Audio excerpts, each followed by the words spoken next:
Last na yung ulan. Saan na kaya nakatira yung ano?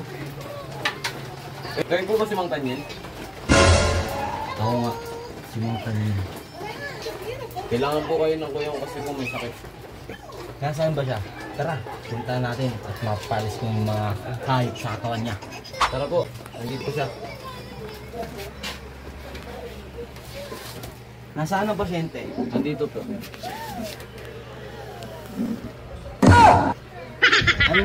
Kailan ba nangyari yan?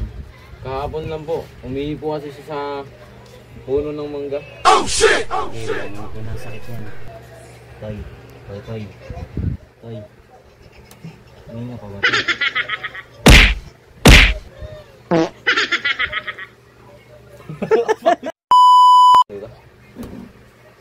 Toy.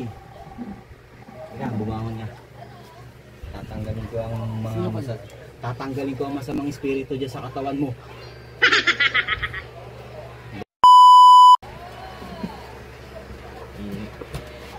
Kailan ba nangyari yan? Kahapon lang po. Hindi, popol mo rin eh. Akin na ang kamay mo.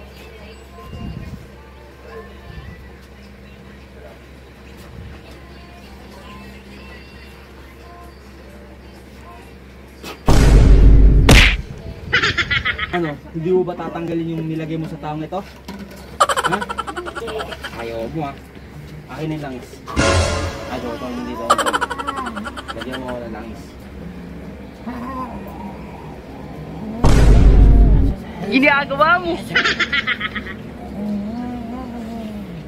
Ito na ang kapangyarihan ng kidlat. Ano, hindi mo tatanggalin?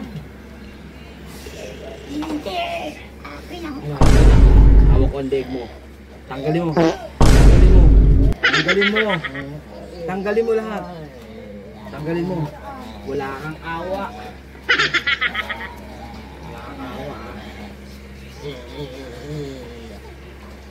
Mayroon pa, may natitira pa ako. May natitira pa ako. Ayaw mo ha. Sumugilitan na kita. Ha? Sige. Ano?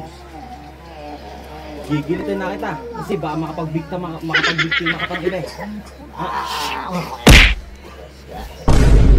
Ngayon. Malinis natin. Para malinis ang kanyang katawan. O-orasyon na natin siya. Mama.